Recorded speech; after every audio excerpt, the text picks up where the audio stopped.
লাকাদ কানা লাকুম ফি রাসূলিল্লাহি উসওয়াতুন হাসানাহ। লাকাদ কানা লাকুম ফি রাসূলিল্লাহি উসওয়াতুন হাসানাহ।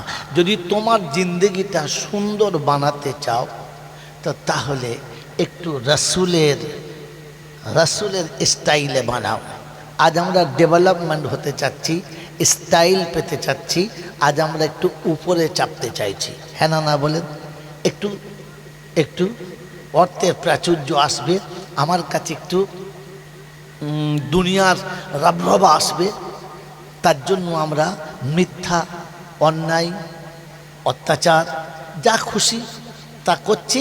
আর তার আসল টার্গেট হচ্ছে আমি কিছু কি হাই র্যাঙ্কে যাব, একটু উপরে চাপবো, একটু ডেভেলপমেন্ট হব, একটু স্টাইল আমার কাছে আসবে।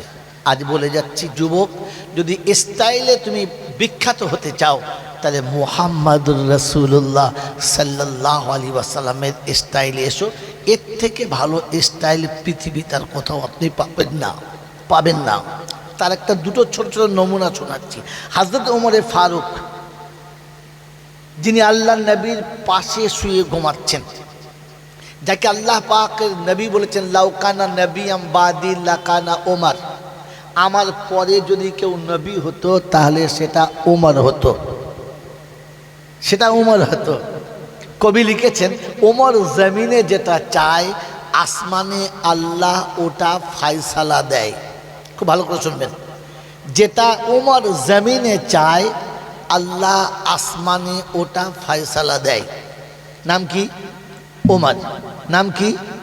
ওমর।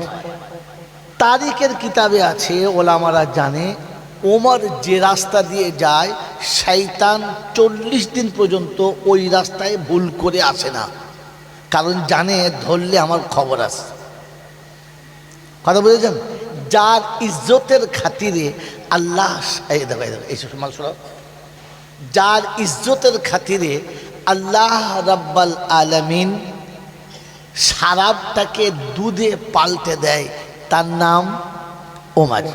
তার নাম ওমর, যিনি তিনটে মহাদেশের একাই সম্রাট ছিলেন। তিনটে মহাদেশ যিনি একাই চালাতেন। এইরকম একজন বিখ্যাত মানুষ আড়ালে বসে নিরিবিলি সময়ে মাঝে মাঝে মুচকি মুচকি হাসতেন। সাথীরা জিজ্ঞাসা করলেন, আমিরুল মোমিনিন কিছু মনে নেবেন না। বলে কি? বলে আপনি হাসির কারণটা বুঝতে পারি না। তো বলেন আমার বিগত দিনের কিছু কথা মনে পড়ে গেছে, এই যখন মনে পড়ে তখন হাসি। বলে হুজুর একটু বলেন না শুনি কথাটা কি? বললে শোনো, আমি এমন বোকা ছিলাম যে বাড়ির কটা ছাগল নিয়ে গিয়ে জঙ্গলে চড়াতে পারতাম না। প্রতিদিন ছাগল নিয়ে যেতাম, আর সন্ধ্যাবেলা আসার সময় একটা দুটো হারিয়েই ফেলতাম, কোথায় চলে যেত খুঁজতেই পারতাম না, গুছিয়ে আনতে পারতাম না। তার জন্য চাচিদের কাছে বেদম মারও খেতাম। আমি যে ওমর ইবনে খাত্তাব ভালো করে 10টা ছাগল চড়াতে পারতাম না, আজ আল্লাহ আমাকে দিয়ে তিনটে মহাদেশের 4 মহাদেশ চালাচ্ছে। কার স্টাইলে? মুহাম্মাদুর রাসূলুল্লাহ স্টাইল আসার পরে আমার কাছে যেদিন থেকে মুহাম্মাদুর রাসূলুল্লাহর স্টাইল এসেছে, পৃথিবীর সব স্টাইল চলে গেছে, সেদিন থেকে আল্লাহ আমাকে পাল্টে দিয়েছেন। ওমর জমিনে যেটা চায় আসমানে সেটা ফয়সালা দেয়। অনেক ওয়াকিয়া, তার মধ্যে একটা শোনাচ্ছি, সূরা বাকারাতে আছে। হজের শেষে বিদায় হজে হজের যে তোয়াফ হয়, তোয়াফের পরে জামজামের পানি পান করে সাই বাইনা সাফা ওয়াল মারওয়া এটা যাওয়া আসা করবে। ওমরে ফারুক বললেন, ইয়া রাসূলুল্লাহ, ইয়া হাবিবাল্লাহ, আমার ইচ্ছা যাচ্ছে মাকামে ইব্রাহিমের কাছে আমি 2 রাকাত নামাজ পড়ব। আল্লাহ নবী বললেন অনুমতি নাই, অনুমতি নাই। আল্লাহ ভাবে বলেন নাই। উনি বললেন আল্লাহ বলেন নাই, কিন্তু আমার ইচ্ছা, আমার শখ, আমি পড়ব। উনি মুসাল্লা বিছিয়েছেন, নামাজের নিয়ত করে দাঁড়িয়েছেন। আয়াত আসছে ওয়া ইয জাআলনাল বাইতা মাসামাতাল লিন্নাস ওয়ামনান ওয়াত্তাখিযু মিন মাকামি ইব্রাহিমা মুসাল্লা। হাবিব গো, আজ থেকে কিয়ামত পর্যন্ত যত মানুষ কাবা ঘরে দিদার করে যাবে, কাবার তওয়াফ করে যাবে, জমজমের পানি পান করার পূর্বে যেন 2 রাকাত নামাজ এইখানে পড়ে নেয়। আমি আল্লাহ পাক ওমরের আমলটাকে পছন্দ করেছি, উম্মতের জন্য মেনে নিলাম, পছন্দ করলাম। ওয়া ইয জাআলনাল বাইতা মাসাবাতাল লিন্নাস ওয়ামনান ওয়াত্তাখিযু মিন মাকামি ইব্রাহিমা মুসাল্লা। ওই মাকাম ইব্রাহিমের কাছে নামাজের কোনো কথা নাই, ওমরের ইচ্ছা পড়বে। আল্লাহ বলে ঠিক আছে, তাই হোক, তাই হোক। মেরে মোহতরম দোস্ত বুজুর্গ, এই জন্য ওমরের জমিনের চাওয়াটা আসমান আল্লাহ ফয়সালা দেয়। এর নাম কে? ওমর। স্টাইল পেয়েছে কোত্থেকে? মুহাম্মাদুর রাসূলুল্লাহ সাল্লাল্লাহু আলাইহি ওয়াসাল্লামের স্টাইল থেকে। মেরে মোহতরম দোস্ত বুজুর্গ, দুটো পয়সার কথা বলছেন। আল্লাহ নবী সাল্লাল্লাহু আলাইহি ওয়াসাল্লাম একজন সাহাবী আব্দুর রহমান ইবনে আওফ যেদিন পৃথিবী ছেড়ে চলে যাচ্ছেন, সেদিন তার কাছে ক্যাশ টাকা ছিল 47,000 লক্ষ কোটি টাকা। আজকের ইন্ডিয়াতে এমন কোনো মাইলনাল নেই যে বলতে পারে আমার অ্যাকাউন্ট এত বড় আছে। আচ্ছা, এটা এসেছিল স্টাইলে মুহাম্মাদি থেকে, স্টাইলে ফিলিস্তিন নয়, স্টাইলে ইউনিয়ন নয়, স্টাইলে ইংলিশ নয়, স্টাইলে কি বলে আপনার দুনিয়ার যত রকমের নোংরাম আছে তাতে নাই, এসেছিল আল্লাহর নবী সাল্লাল্লাহু আলাইহি ওয়াসাল্লামের সুন্নতি তরিকাতে, স্টাইলে মুহাম্মাদি থেকে। গোটা মক্কাতে একটাই ব্যাংক ছিল, ব্যাংক অফ আব্বাস। সারা মক্কার মানুষের কোনো জিনিসের প্রয়োজন হলে, নিতে হলে আব্বাস ইবনে আব্বাসের কাছে গিয়ে ওখান থেকে নিতে হতো ব্যাংকের সুদ হিসাবে। মেরে মোহতরম দোস্তর বুজুর্গ, আল্লাহওয়ালা ভাইরা, গোটা মক্কার একটাই ব্যাংক। ফাতে মক্কার দিনে আল্লাহ নবী দাঁড়িয়ে বললেন, আয় মক্কাবাসীরা শোনো, আমার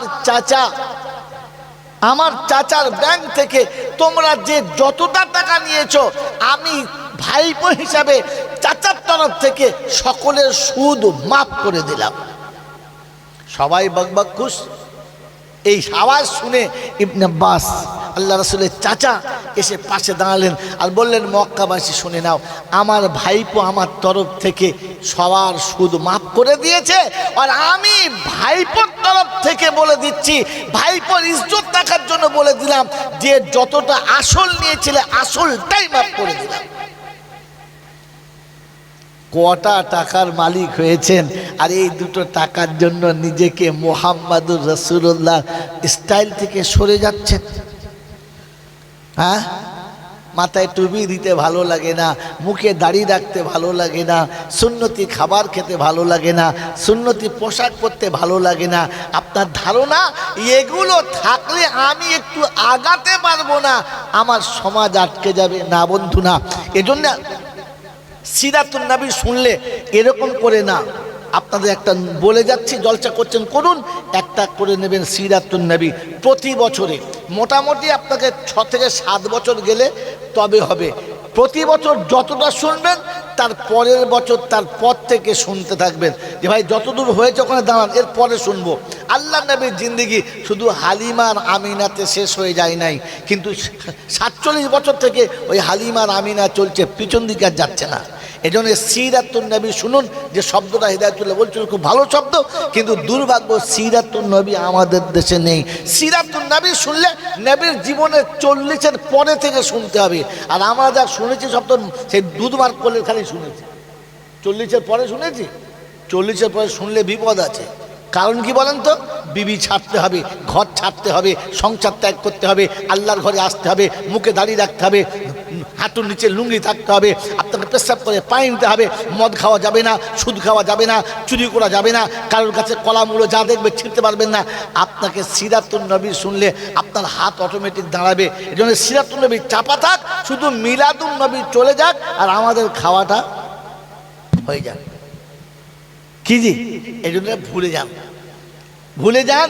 এবারে বাকি জীবন বানাবার জন্য নিজেকে তৈরি করেন। আমি আগে বলেছি এটা শেখার জায়গা।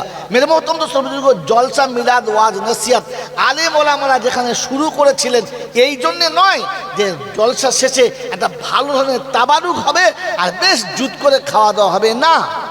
এটা আসল এজন্য হয়েছিল, যারা দিন শিক্ষা করার সময় শিখতে পারলাম না, এই দিন থেকে যে মানুষগুলো পিছিয়ে গেছে, দিনই কথা তারা অল্প অল্প করে শুনবে আর অল্প অল্প করে শিখতে শিখতে দিন তাদের জীবনে আসবে। এটার জন্য মিলাদ ওয়াজ নসিহত ছিল। কিন্তু দুর্ভাগ্য, আমরা দিন শেখার জন্য এখানে বসি না। কি বসি না। এই জন্য সারা জীবন জলসা শুনেছি, উন্নতি কিচ্ছু হয় নাই। যা ছিলাম সেখানে থেকে গেছি। আজ থেকে শেখার চেষ্টা করি। চেষ্টা করবেন ইনশাআল্লাহ, করবেন ইনশাআল্লাহ। এই শিখতে শিখতে আপনি মরে যান, তাহলে হয়তো আল্লাহ ক্ষমা করে দেবেন যে বান্দা শিখতে শিখতে চলে এসেছে, টাইম পায় নাই। আপনারা আমার এই সুযোগটা কাজে লাগাই। মেরে মহতম দোস্তর বুজুর্গ, যে নবীর জীবনী শোনার জন্য আজকে দিনে বসেছেন, তার একটা ছোট্ট নমুনা বলি।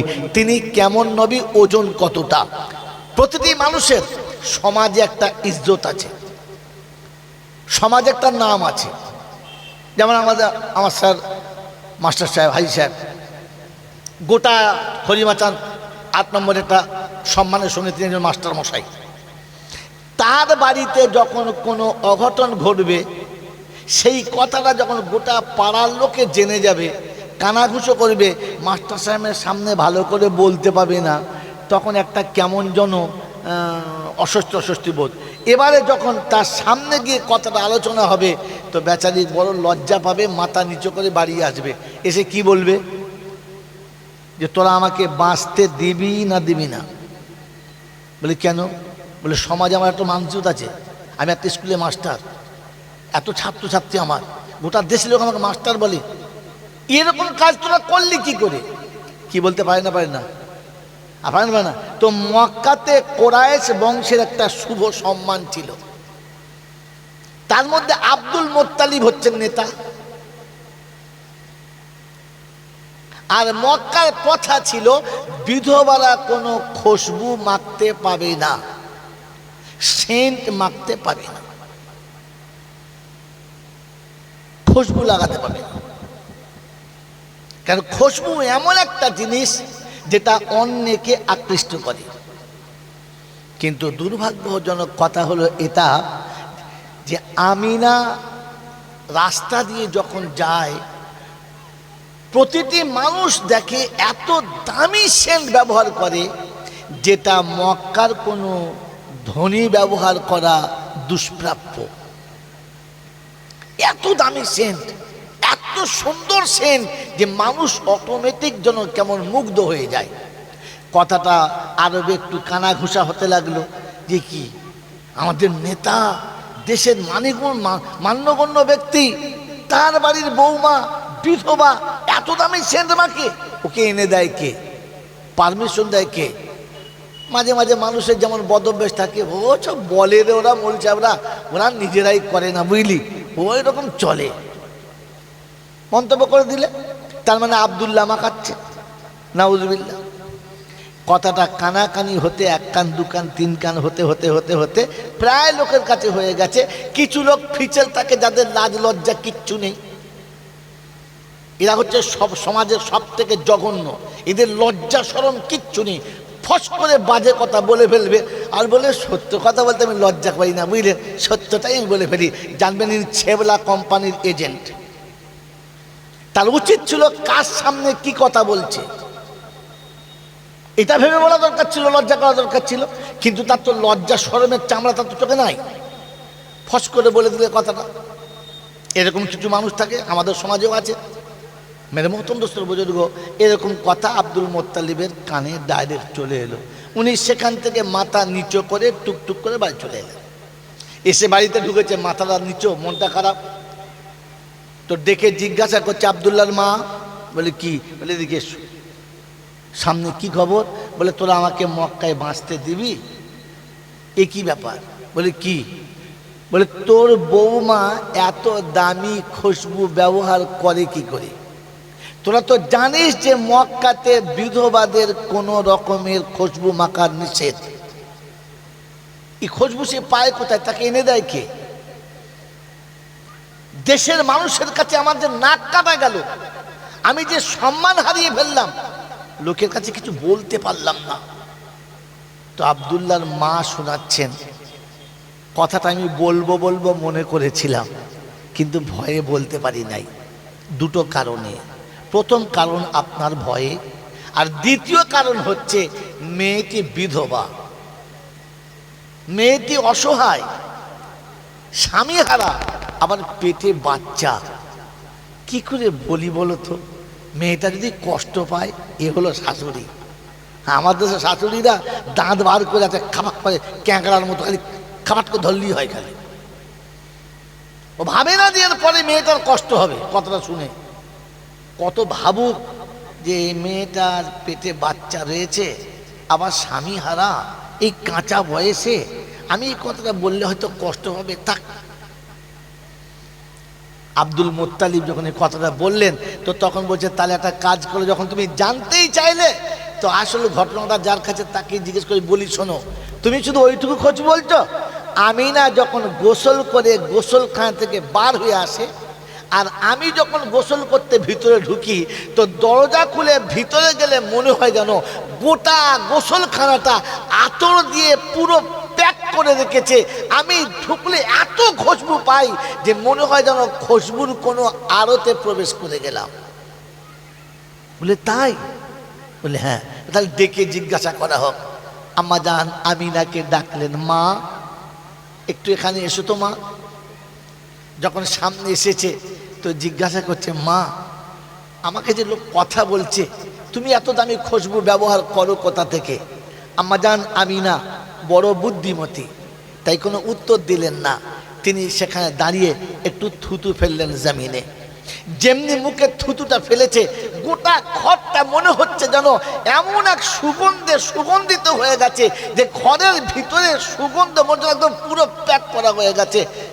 আর সবাই স্তব্ধ হয়ে গেছে।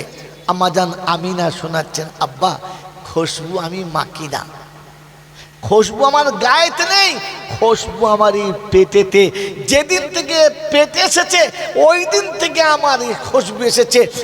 মা শুধু এটা না, যেদিন থেকে পেট এসেছে, ওই দিন থেকে আমার ঘরের দেওয়াল আমাকে সালাম দেয়, বলে আমিনা সালাম সালাম। আমিনা তুই দুজাহানের বাদশার মা, আমাকে দেওয়াল সালাম দেয়। রাস্তা দিয়ে বার হয়ে গেলে রাস্তা আমাকে সালাম দেয়, পাথর আমাকে সালাম দেয়, ধুলোবালি আমাকে সালাম দেয়, গাছপালা আমাকে সালাম দেয়, কীট পতঙ্গ আমাকে সালাম দেয়।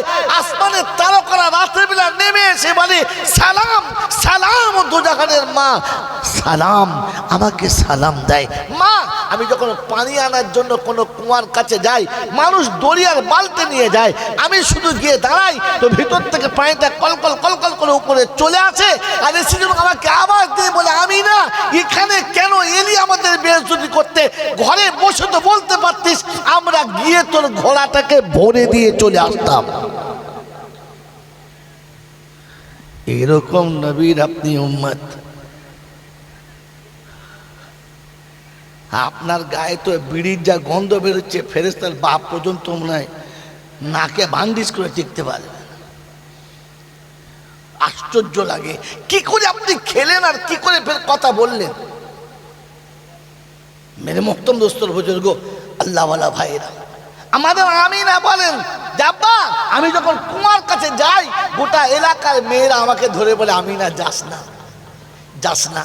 আমিনা তুই চলে গেলে পানিও চলে যাবে, আমাদের খুব কষ্ট হবে, তুই দাঁড়িয়ে থাক, আমরা পানিটা ভরে নেই, আর তোর পানির ঘোড়াটা আমরা ঘরে বয়ে দিয়ে আসবো, তোকে বইতে হবে না, বইতে হবে না। এটার নাম মুহাম্মাদুর রাসূলুল্লাহ। सल्लल्लाहु ताला अलैहि वसल्लम। मेरे मोहतरम दोस्तों बुजुर्ग अल्लाह वाला भाईरा জ্ঞানীজনরা শুধু মানুষেরা আমাদের আমিনা বলেন জাব্বা যেদিন থেকে পেট এসেছে ওদিন থেকে জান্নাতি চারটে মেয়ে এসে আমাকে সালাম করে যায় আর ভালোবাসার মালা পরিয়ে যায়। উখতে মুসা উম্মে ঈসা, ঈসার মা मूसार बोन। मेरे मोहतरम दोस्तों बुजुर्ग এই সমস্ত জান্নাতি রমণীরা এসে জাওজাত আইয়ুব এসে আমাকে মালা পরিয়ে দিয়ে যায় আর সালাম দিয়ে বলে যায় আমিনা সালাম সালাম। मेरे मोहतरम दोस्तों बुजुर्ग আমার আল্লাহ ওয়ালা ভাইরা আব্দুল মুত্তালিব স্তব্ধ। আল্লাহ পাক রব্বুল আলামিন আপনাকে আমাকে সিরাতুন নবী থেকে নেওয়ার তৌফিক দান করুক। যেদিন পৃথিবীতে তিনি এসেছেন সকালবেলায় আল্লাহর নবী বলেন আমাদের আমিনা বলেন পেটে থেকে পৃথিবী আসতে দেরি বিছানায় শোবার সাথে সাথে রাসূল সিজদাতে পড়ে গেলেন, লম্বা টাইম সিজদাতে রইলেন, তারপরে আবার ঘুরে যেমনি বাচ্চারা শোয় তেমনি শুয়ে গেলেন। মেরে মোহতরম দোস্তর বুজুর্গ নবী এসে ফার্স্ট মেসেজ শোনালেন যে উম্মত নামাজ, নামাজ ছাড়া তোমার কোনো রাস্তা নেই, নামাজ। মেরে মোহতরম দোস্তর বুজুর্গ ফজরের নামাজের পরে সকাল কাছে বসে আছে, বাচ্চা সামনে আছে বসে আছে, আমিনার দুটো চোখের দরদর করে পানি আসছে, আমিনার দুটো চোখের দরদর করে পানি আসছে। আব্দুল মুত্তালিব জিজ্ঞাসা করছে কি হলো মা, কষ্ট হচ্ছে? বললেন না। কাঁদছিস কেন? চুপচাপ। আবু তালেব জিজ্ঞাসা করছে কি হলো আমাকে বলো, চুপচাপ। আব্দুল্লাহর মা জিজ্ঞাসা করছে বৌমা আমাকে বলো, চুপচাপ।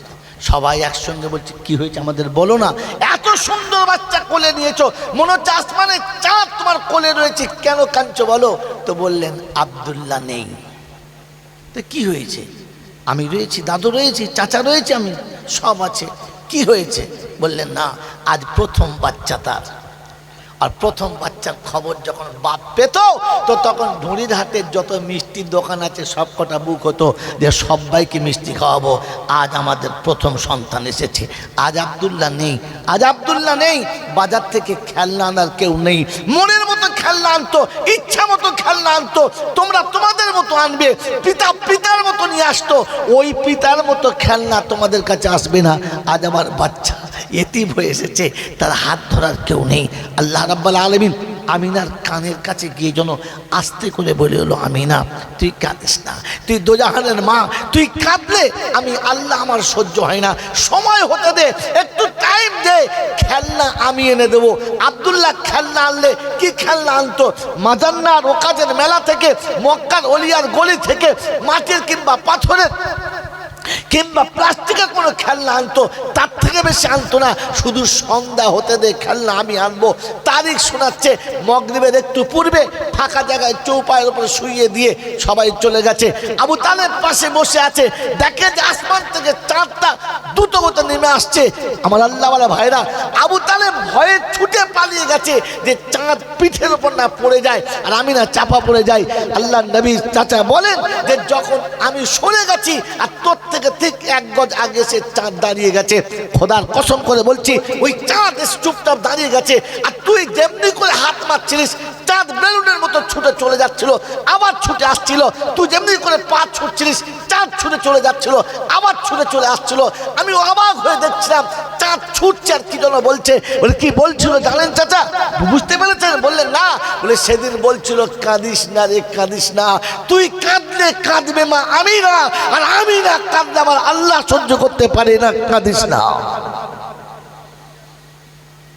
কার জন্য কাঁদছিস? আল্লাহ পাক রব্বুল আলামিন শোনাচ্ছেন পৃথিবীর খেলনাতে আমি আমার হাবিবকে খেলাই নাই, আমি যে খেলনা এনে দিয়েছি ওটা পৃথিবীর কেউ এনে দিতে পারে না। মেরে মোহতরম দোস্তর বুজুর্গ তারিখ অনেক লম্বা শুনেছেন, আমি শর্টহ্যান্ড শুনিয়ে চলে যাচ্ছি। পেয়ারা নবী সাল্লাল্লাহু আলাইহি সাল্লামকে যেদিন পৃথিবীতে এসেছেন আর মক্কার মানুষের পোতা হিসেবে দুধ খেতে যাবে, সেদিন যে দলটার সঙ্গে হালিমা আসছিল সবাই বিরক্ত হয়ে গেছিল রাস্তায়। তোকে এনে ভুল করেছি, চলতেও পারিস না, সাথও ছাড়িস না, ফেলতেও পারছি না, থাক তুই পরে থাক, আমরা আগে চলে যাচ্ছি। রাস্তায় সবাই যেন ঘৃণার চলে ফেলে দিয়ে আগিয়ে চলে এলো। তারিখ খালি শুনেছেন হালিমা এসে আমিনার কাছ থেকে, না, যতগুলো মেয়ে এসেছিল বাচ্চা নিতে প্রত্যেকে আল্লাহর নবীকে দেখেছেন কিন্তু নেন নাই।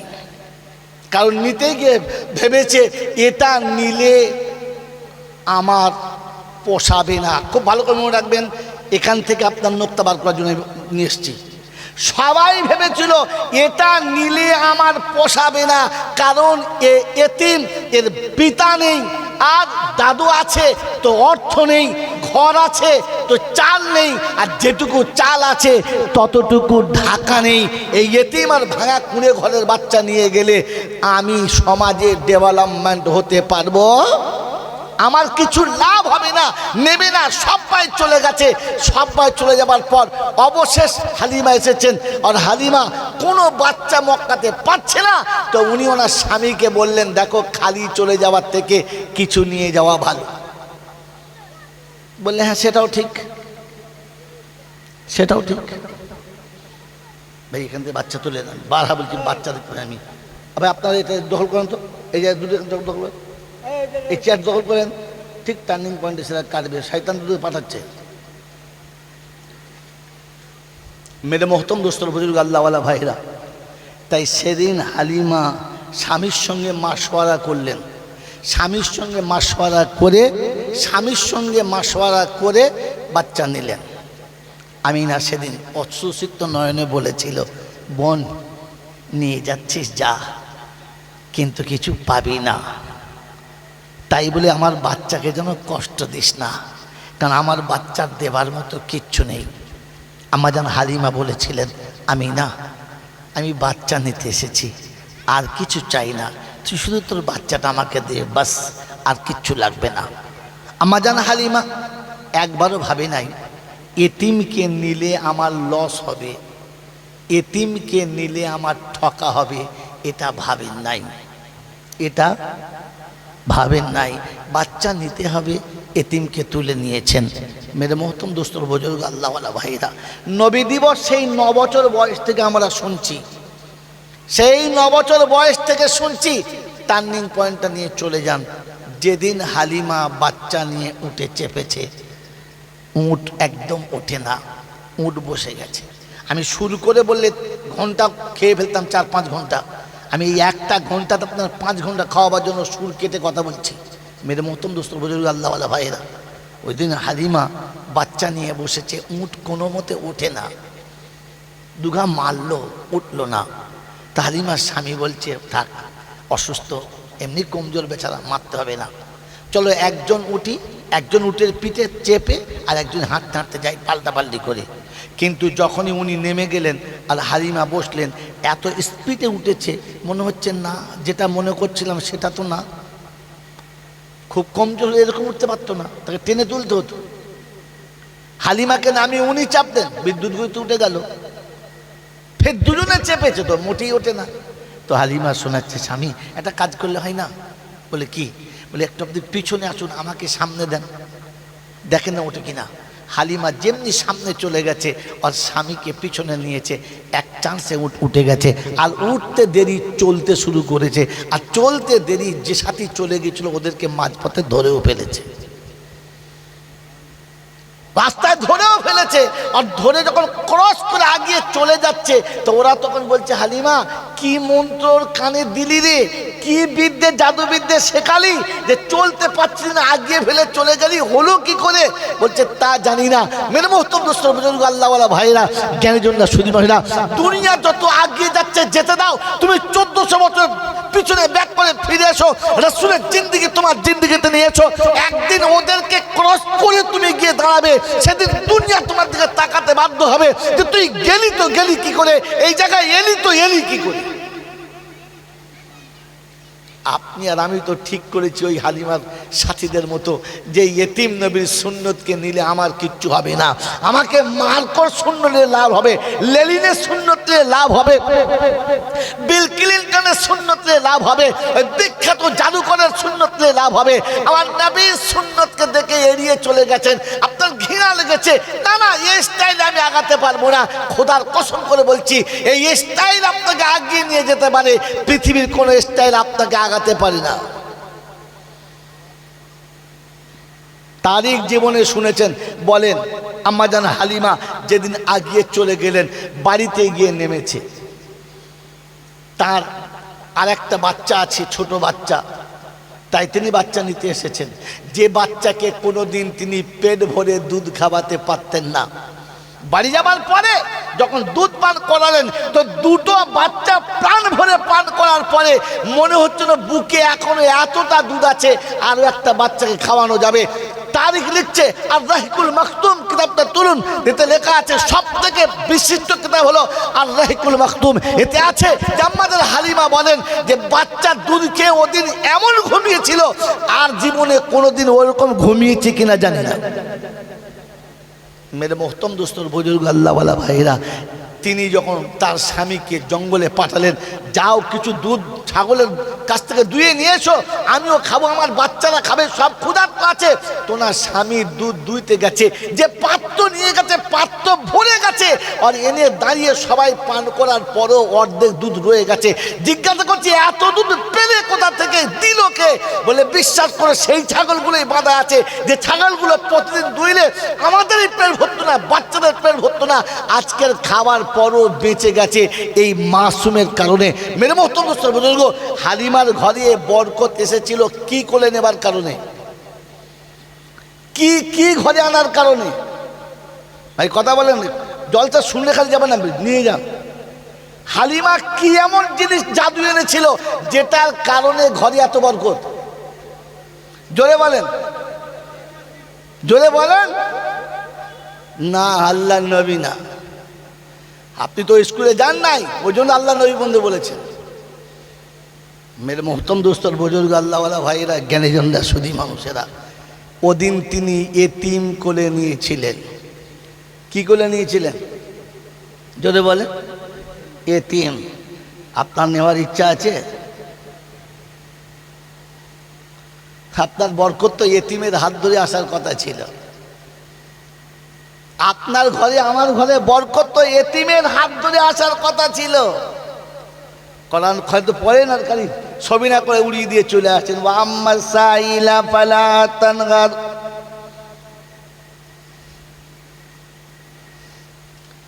কি আল্লাহ পাক শোনাচ্ছে, ওয়াম্মাল ইয়াতীমা ফালা তানগার, এতিম যখন আসবে তাকে যেন জোরে কথা বলবে না, এতিম যখন কোনো জিনিস চাইবে তাকে ধমক মারবে না। আর খালি মাছানের বুদ্ধিজীবীরা, সন্তান তোমার কাছ থেকে চলে গেছে, এতিম তুমি ভালোবাসো, ভালোবাসো। সন্ধ্যা থেকে সকাল থেকে গজল হচ্ছিল, এতিম হয়ে আমি কাঁদি না, আমার নবী এতিম ছিল সেই জন্যে। হ্যাঁ না, না যদি বলেন এতিম ভালোবাসেন? কথা বলে না। এতিম যদি ভালোবাসতে তবে ভাই মরে গেলে ভাই পরে কেন কুকুর বিড়ালের মতো রাস্তায় ঘুরে বেড়াও, তাকিয়ে দেখো না। এতিম আর অসহায় যদি ভালোবাসো, পেটে ধরা মা কেন ভিক করে ভাত খায়, তোমাদের লজ্জা পর্যন্ত লাগে না? যার পেটে জন্ম নিয়েছো মুসলমানের ছেলে, আজও পর্যন্ত মাকে ভালোবাসতে পারো না। সিরাতুন নবীর জলসা শুনতে এসেছো আমার বন্ধুরা, আমার আল্লাহওয়ালা ভাইয়েরা, আমার জ্ঞানীজনরা, বুদ্ধিজীবীরা, আল্লাহ নবী বলেছিলেন কোন আলিমান, তোমরা আলিম হও। বন্ধুরে চলো কলকাতার বুকে, চলো বালিগঞ্জের উপরে, চলো আপনারা ব্যারাকপুর বারাসাতে যত বৃদ্ধাশ্রম আছে প্রত্যেকটি বৃদ্ধাশ্রমে গিয়ে দেখবেন ডাক্তারের মা, মাস্টারের মা, ব্যারিস্টারের মা, প্রফেসরের মা, ইঞ্জিনিয়ারের মা, ধনীর মা, কোন রকমের কোনো আলেমের মা, হাফেজের মা খুঁজে পাবেন না। আমার বন্ধুরা, আমার আল্লাহওয়ালা ভাইয়েরা, আমার মাকে যারা বৃদ্ধাশ্রমে পাঠিয়ে দিয়েছে ওদেরকে মানুষ যদি বলে, মানুষ জাতির উপরে কলঙ্ক দেওয়া হলো, একে মানুষের খাতায় নেওয়া গেল না। বাবাজিরা, সোনারা, লালেরা, জীবনে কোনোদিন বৃদ্ধাশ্রমে গেছেন? গেছেন গেছেন যান নাই? বৃদ্ধাশ্রমে যে মানুষগুলো আছে তাদের কাছে যাবেন, মশার এসেছেন, বসে, ভালো আছেন? হ্যাঁ। ভালো আছেন? হ্যাঁ। আপনার ছেলেরা আসে? আর বলবেন না, সে কান্না, সে দুঃখ, সে ব্যথা আর সে বেদনা, নিজের চোখের পানি মোছার জায়গা থাকে না। ফের যখন উঠে আসি তখন কি বলে জানেন? মহল সাহেব কিছু মনে করবেন না, আমি হয়তো মনের দুঃখে বলে ফেলেছি কথা কথা, আমি আমার ছেলেদের উপর নারাজ না, আপনি দোয়া করবেন আমার ছেলেরা যেন কষ্ট পায় না। মা তো মা হয় রে, বৃদ্ধাশ্রমে যাওয়ার পরে তোর জন্য বদদোয়া করে না, তখনও পর্যন্ত বলে আপনি দোয়া করবেন আমার বাচ্চারা যেন সুখে থাকে। তুই তো তাকে ধরির হাটের মুরগি আর ছাগলের মতো বেচে দিয়ে এসেছিস, ঠ্যাং ধরে মুরগির মতো বেচে দিয়ে এসেছিস, এখনো বৃদ্ধাশ্রমে বসে বসে বলে আল্লাহ আমার বাচ্চারা যেন কষ্ট পায় না। এমন মাকে দিলি কি করে? এমন মাকে ওখানে পাঠালি কি করে? নবী দিবস দিচ্ছ তারপরে? হ্যাঁ, নবী দিবস দিচ্ছ, এই রে মায়ের সম্মান বুঝো। আল্লাহর নবী সাল্লাল্লাহু তাআলা আলাইহি ওয়াসাল্লাম, আল্লাহর নবী সাল্লাল্লাহু আলাইহি ওয়াসাল্লাম মদিনার জমিন থেকে মক্কার জমিনে সফর করছে, রাস্তায় মায়ের মাজার পড়ে গেছে মাকামে আবওয়াতে। আল্লাহু আকবার। সাথীদেরকে নিচে রেখেছেন আর আস্তে করে উপরে চলে গেছে, আর যাওয়ার সময় বলে গেছে দেরি হলে তোমরা বিচলিত হবে না, বেশি আওয়াজ এলে বিচলিত হবে না। আল্লাহ নবী চলে গেলেন মায়ের কবরের কাছে, আর গিয়ে বাম হাঁটুটা গেড়ে দিলেন, ডান হাঁটুটা উঁচু করলেন, মাথায় হাতটা রেখে আল্লাহ নবী চোখের পানি ফেলছে, বলছে লাউ কুনতি হাইয়ান, যদি তুমি আজ জীবিত থাকতে, যদি তুমি আজ বেঁচে থাকতে, বাদাতু সালাহ, আমি নামাজ শুরু করতাম, খাতামতুল ফাতিহা, আর সূরা ফাতিহা শেষ করতাম, সুম্মা বাদাতা সূরা, ফের দ্বিতীয় সূরা শুরু করতাম। ওই নামাজটা সুন্নত নফল নয়, ফরজ নামাজ হতো। সুম্মা নাদাইতু ইয়া মুহাম্মদ, তুমি আমাকে একবার ডাকতে ইয়া মুহাম্মদ বলে, তুমি দূর থেকে আওয়াজ দাও লাব্বাইক মা লাব্বাইক, আমি এখনো দাঁড়িয়ে আছি, নামাজ ছেড়ে দিতাম আর ছুটে আসতাম। আল্লাহ রাসূল বলেন মা ডাকলে আমি নামাজ ছেড়ে দিতাম, ওই রকম যে নামাজটা ফরজ নামাজ হতো, আর আমি শুরু করার পরে সূরা ফাতিহা শেষ করতাম, দ্বিতীয় সূরা শুরু করতাম, আর তুমি আমাকে ডাকতে ইয়া মুহাম্মদ, তো আমি আওয়াজ দিতাম লাব্বাইক, বান্দা হাজির আছে, গোলাম হাজির আছে। বলেন মা কি করতে হবে? নামাজ পরে পড়তাম, আগে মাকে সাড়া দিতাম। মেরে মোহতরম দোস্তর বুজুর্গ, আপনি সেই নবীর জীবনে জানতে বসেছেন, আপনি সেই নবীর জীবনীতে এসেছেন যে নবী সারাটা জীবন উম্মত ছাড়া কিচ্ছু বোঝেন নাই, উম্মত ছাড়া কিচ্ছু বোঝেন নাই। আল্লাহওয়ালা ভাইরা, জ্ঞানীজনরা সুধী মনসা, সারা জীবন উম্মত ছাড়া কিচ্ছু বোঝেন নাই। আল্লাহ পাক রব্বুল আলামিন যেদিন আরশে আজিমে ডেকেছেন, আল্লাহর কাছে দিদারে ডেকেছেন, দিদারের কাছে ডেকেছেন, আল্লাহর কাছে চলে গেছেন, সেখানেও সেই উম্মত চাইছে, আর কিছু না। জিজ্ঞাসা করছে আজকে কি নেবে? তো বললে আমি উম্মত চাইবো। বললে ফাতেমা? বললে না, যেদিন আল্লাহ নবী আরশে আজিমে, সেদিন উম্মত চাইছেন, আর কারো না। না ফাতেমার কথা, না হাসান হুসাইনের কথা, না আলীর কথা, না আরকানের কথা, শুধু উম্মত চাই, আর কিচ্ছু চাই না। মেরে মোহতরম দোস্তর বুজুর্গ, আল্লাহওয়ালা ভাইরা, জ্ঞানীজনরা সুধী মনসা, পৃথিবী ছেড়ে যেদিন যাচ্ছেন, নটা ঘর উপোস, খাওয়ার কিচ্ছু নেই, নিজে উপোস, এমন অবস্থাতে দুনিয়া ছাড়বে। আজরাইল চলে এসেছে, সালাম দিয়ে দরজার কাছে বলছে ইয়া রাসূলুল্লাহ, ইয়া হাবিবাল্লাহ, আদম থেকে আজ পর্যন্ত কোন নবীকে সালাম দিয়ে প্রবেশ করি নাই, কোন নবীর অনুমতি নিই নাই, কিন্তু আজকে আসার সময় রব আমাকে শুনিয়ে দিয়েছে আপনার কাছে আসার সময় সালাম দিয়ে যে তার অনুমতি নিতে। যদি আপনি বলেন তো থেকে যাবেন, আর যেতে চাইলে যেতে যাবেন। জিবরাইল এসে শোনাচ্ছে ওয়া ইন্তেজার রব্বাহু, আপনার রব আপনার ইন্তেজার করছে, আপনার আল্লাহ আপনার দিদারের জন্য অপেক্ষা করছে। আল্লাহ পাকের পেয়ারা হাবিব সাল্লাল্লাহু আলাইহি ওয়াসাল্লাম জিজ্ঞাসা করছে, চোখ দুটো পানি ঝরঝর করে কাঁদছে, চোখে পানি। তো জিজ্ঞাসা করছে হাবিব কান্নার কারণ কি? তো জিজ্ঞাসা করার সাথে সাথে জবাব দিচ্ছে ফামাল্লি বায়াতি উম্মতি, বলো না আমার পরে আমার উম্মতকে কে দেখবে? এই পাগল, আমি তো ভেবেছি আমার পরে আমার নাতিকে কে দেখবে, আমার ছেলেকে কে দেখবে, আমার সংসার কে দেখবে, আমার মেয়েদের কে দেখবে। রাসূল দুনিয়া থেকে যাবার সময় জিজ্ঞাসা করছে ফামান লিবাদি উম্মতি, আমার পরে আমার উম্মতকে কে দেখবে? মেরে মোহতরম দোস্তর বুজুর্গ, আল্লাহওয়ালা ভাইরা, জ্ঞানীজনরা, সুদী মানুষরা, আল্লাহ পাক জিবরাইলকে পাঠিয়েছে, আর জিবরাইল খবরটা নিয়ে আল্লাহর কাছে শোনাচ্ছে, হাবিব কে দেখবে, কে দেখবে? তো আল্লাহ পাক শোনাচ্ছে, হাবিব হাবিব উম্মতের চিন্তা আমার উপরে ছেড়ে দাও, উম্মতের চিন্তা আমার উপরে ছেড়ে দাও, উম্মতের চিন্তা আমার উপর ছেড়ে দিয়ে চলে এসো, বাকি ব্যবস্থা করব। মেরে মোহতম দোস্তর বুজুর্গ, আল্লাহওয়ালা ভাইরা, জ্ঞানীজনরা, সুদী মানুষেরা, আমার সোনামণি মায়েরা বোনেরা, পেয়ারা নবী সাল্লাল্লাহু তাআলা আলাইহি ওয়াসাল্লাম যেদিন আরশে আজিমের দিদারের জন্য চলছিল, বলছিলাম যে আল্লাহর নবী দুনিয়া ছাড়ছেন, তো তখনও কাঁদতে কাঁদতে, তখনও কাঁদতে কাঁদতে কিয়ামত যখন শুরু, কিয়ামত শুরু, তো আল্লাহ পাক সর্বপ্রথম জিবরাইলকে বলবেন, যাও প্রথমে আমার হাবিবকে নিয়ে এসো, যাও। তো জিবরাইল এসে পটটাকে মারবেন আর বলবেন, কুম ইয়া হাবিবুর রহমান, কুম ইয়া হাবিবুর রহমান। ও আল্লাহর দোস্ত, উঠে পড়ো। আল্লাহ নবী সাল্লাল্লাহু আলাইহি ওয়াসাল্লাম সেদিন কিয়ামতের ময়দানে উঠেই প্রথম জিজ্ঞাসা করবে, ইয়া আখি জিবরাইল আইনা উম্মতি, আমার উম্মত কোথায়? তুমি একা কেন এসেছো? আমার উম্মত কেন আসে নাই? আমার রিসেপশন করতে উম্মত কেন আসে নাই? আমাকে নিয়ে যেতে উম্মত কেন আসে নাই? আমার উম্মত শফিরে জাহান্নাম, জাহান্নামের কিনারে চলে গেছে, ফুরসিরাত পার হয়ে গেছে, না কোনো জায়গায় আটকে গেছে।